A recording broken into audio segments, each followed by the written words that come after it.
Hello, and welcome back to the bi-weekly Reclaim Your Radiance short and sweet mini reflection episodes. Braingasms of mine, if you will. Get it? Like an orgasm, but for the brain? Stick around until the end to participate in the reflection question. Check in with yourself and see how you've been loving yourself lately. And send me your answers. I'd love to hear what's on your mind and how this reflection did or didn't resonate with you. So without further ado, please enjoy a recent braingasm of mine.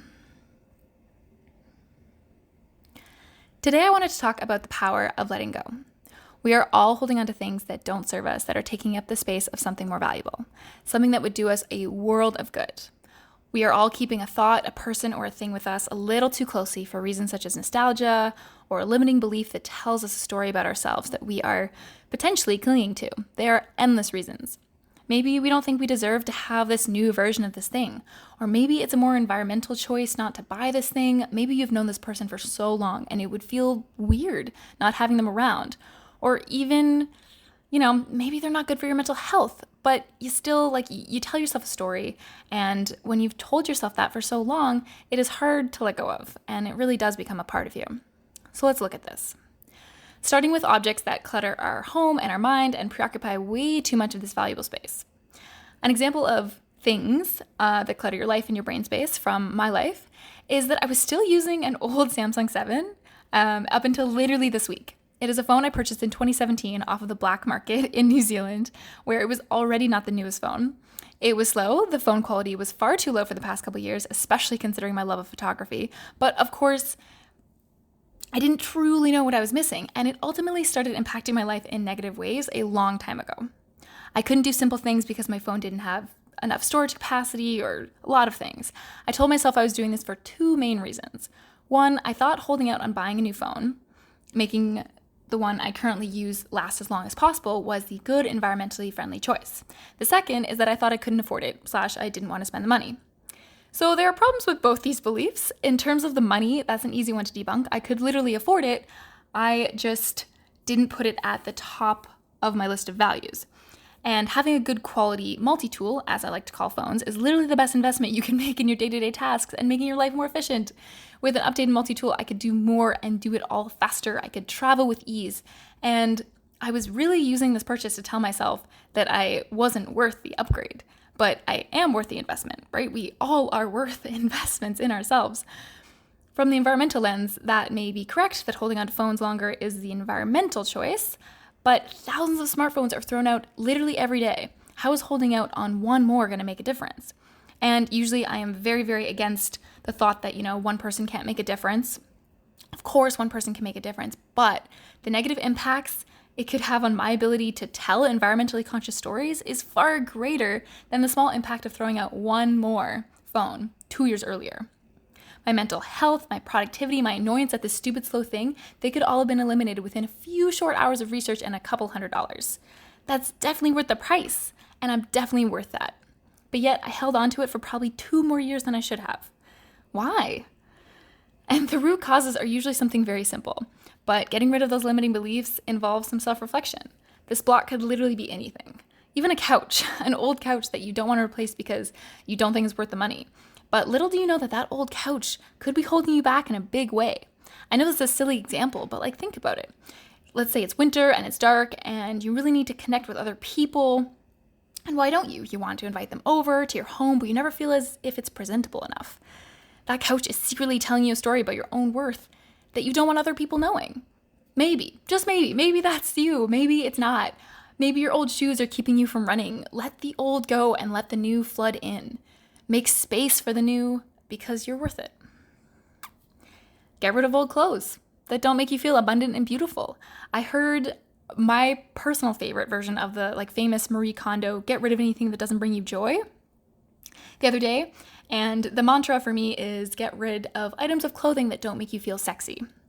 And now this is what worked for me. Obviously, that doesn't have to be the word for you, but that was a powerful thing that it doesn't have to be joy. What brings you this? What brings you that, right? So choose the words that make you feel the thing you want to feel, right? So for me, it was sexy. For you, it could be smart, casual, loud, quiet, brave. Find your words and evaluate your clothing and your things based on your goal, what successful looks like to you.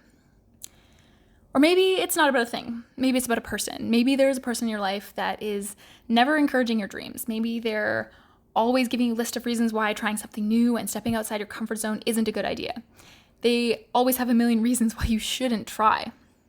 A good way to recognize these unhelpful or toxic, if that's the right word for you, relationships is taking a moment of self-reflection after you hang out with them. Do you feel better than you did before? Do you feel uplifted or ready to face the next challenge? Do you feel encouraged, seen, understood, relieved? Literally any or all good emotions. That's a good thing. Or because we keep a variety of relationships for a variety of reasons, do you feel any negative emotions after seeing this person? Are you all of a sudden unsure about your next business move? Are you suddenly doubting yourself? You deserve better than a relationship that isn't making you feel good. It's time to reevaluate those relationships. I once noticed that every time I hung out with an old friend from high school, I felt worse about myself. I started comparing myself to others as per his narrative of the world. He also started telling me stories about people who didn't like me and were very vocal about that. Listen, I am totally cool if people don't like me. That is part of life, and it is none of my business what others think of me. Let me say that again. It is none of my business what other people think about me. But don't bring that energy into our hangout.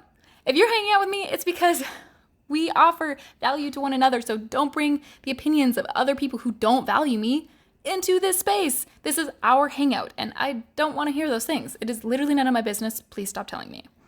I was frustrated after every time I saw him. I felt down on myself, and I was like, but he's an old friend, and we've had so many good times.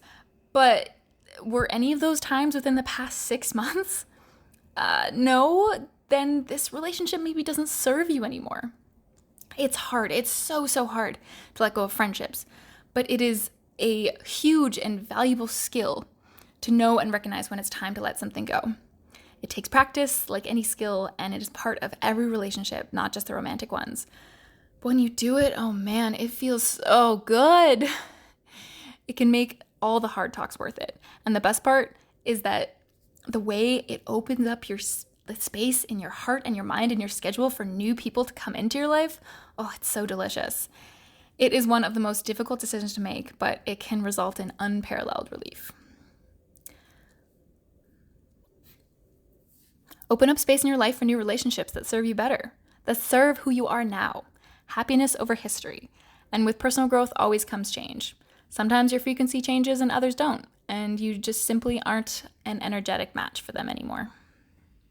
And lastly, maybe your limiting belief, that mind clutter that's holding you back, is more of a mindset. What thoughts do you carry about yourself that don't serve you? Have you identified with a certain word for a long time, but really you want to be the absolute opposite? Do you believe yourself to be not good at this particular skill, but in reality, it's because you're comparing yourself to people who have had years more experience than you have? Everyone starts somewhere, and without knowledge of the things that they now know. Or maybe you assign a character trait to yourself based on who or what you were told you were as a child. Is it stopping you from becoming the person that you want to be? Are you convinced that you need to follow a certain morning routine that is actually putting a lot of stress on your days because you read somewhere that you should be doing these things? Are you shoulding yourself in general? Not shitting, shoulding. When you start talking to yourself and you notice the word should, stop yourself for a second and check in. Who is it that told you that you should? We've all done it. We've all held on to a belief about ourselves past their expiry date. We've all shoulded ourselves into a corner. We've all held on to ideas about who we are that are based on the most complex and integrated and deeply ingrained beliefs. So let's challenge them. For example, I have a deep ingrained belief, used to, still do, working on it, all of the above, that to be seen as intelligent, you need to be in a STEM field, science, tech, engineering, mathematics. And as we all know, that could not be further from the truth. Intelligence does not depend on the subject, but that was the most highly revered topic in my grade school days. And due to several reasons, including my parents and the values of the adults in my life, I felt as if I didn't follow a path of STEM, I was somehow wasting my life, and I was somehow not living up to my potential. And this belief in what a career should look like, how you should make an impact, what hard work looks like, it's all entwined into this one identity that I was given as a child. You are smart because you're good at math and science. And that has been the hardest belief of mine to shake. And I won't go further into it, but that's an example of something that, it might be a long game of trying to figure out how to break down this belief and how to really fight it and how to change your life despite this deep, deep belief that's part of you at this point. But if it doesn't serve you, maybe take a look at letting it go. It's hard. It can pull you into the deepest, darkest parts of yourself to recognize the why, but it is so important. Trim the weeds, to grow new flowers, clean out the fridge to make room for fresher and healthier foods, throw away the old clothes and make space on hangers, get rid of physical clutter in order to decrease your mind's clutter. Let someone go in order to open up space for new relationships. Our only constant is change, and you are going to constantly grow out of things and people, and that's just part of life. And it didn't stop when we stopped physically growing out of our tiny little baby clothes. Now we get to grow spiritually and emotionally, and we never need to stop learning new things and new skills, and it's so exciting. So, my questions now for you are, number 1, think of the thing that's bothering you right now. Anything, and it can be small or big, a person, a thing, or a thought, and keep that in mind. Number 2, ask yourself why something is bothering you. And go a couple levels deep. Ask yourself why at least 3 times. For example, my couch is bothering me. Sorry to go back to this couch example, but it's a simple one. Why is your couch bothering you? It's ugly and old. Why is a couch being ugly and old bothering you? It doesn't make me feel good when I walk into the room. Okay, good. Why is feeling not good when entering the room bothering you? It doesn't make me feel like I am successful because I don't have a nice couch. And so what does it mean to you to be successful? And I know that it turned into a what, but literally just keep asking yourself questions and go deeper and deeper. And go until you really wish to stop. And you might find some surprised, buried treasure or just objects in general. Something might be buried. And lastly, number 3. If you find yourself in a position where you are letting go of something and you're finding it hard to do so, practice gratitude to let it go. Think of the object, the person, the thought, and think of all that it did for you, no matter how silly. Even if it's thanking an old t-shirt for the late nights that you had while wearing it and the awesome times, thank it. Thank them. Reflect on how far you've come since then, and then you may just find that you're ready to let it go. All right, that's it for this week. Thank you so much for joining. I would love to see some of your answers. If you feel open to sharing, please tag me and #ReclaimYourRadiance. I will repost it on mine and share your wins. As always, come join us in our online community or even support us on Patreon. Details are in the show notes. Have a wonderful week.